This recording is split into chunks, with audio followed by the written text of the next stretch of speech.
Hello, this is Tony Hiller from RealClimateScience.com. Richard Feynman said, "It doesn't matter how beautiful your theory is, if it doesn't agree with experiments, it's wrong."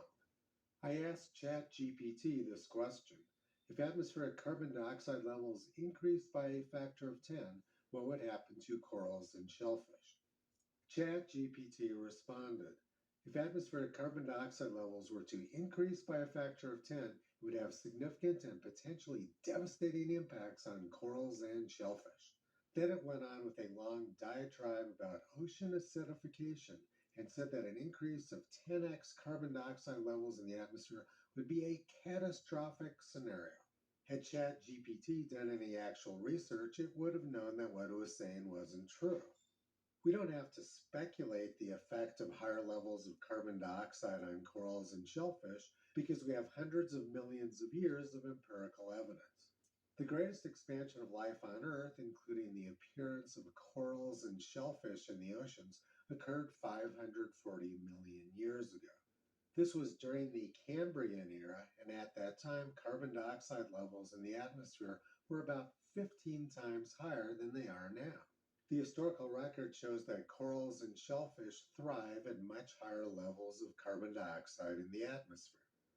In 2011, a Queensland climate change scientist said the world only has one more decade to reduce greenhouse gases to save the Great Barrier Reef. And then 10 years later, it was reported that the Great Barrier Reef had the highest coral coverage level ever recorded. The expert who made this prediction in 2011 had no clue what he was talking about. Another of my favorite quotes from Richard Feynman is, "Science is the belief in the ignorance of the experts." The press picks their experts based on those who are willing to parrot the propaganda which the press wants to hear. But climate alarmists have no clue what they're talking about. NASA has reported that Earth has gotten much greener over the last few decades as a result of carbon dioxide fertilization. In the distant past, life not only thrived in the oceans at higher levels of carbon dioxide, but it also thrived on land. Our coal beds formed from peat bogs at a time when carbon dioxide levels were much higher in the atmosphere.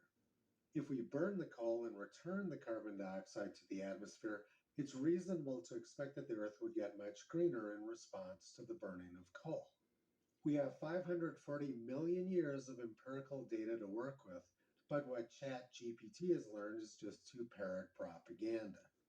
ChatGPT reads climate propaganda on the internet and then simply parrots it back.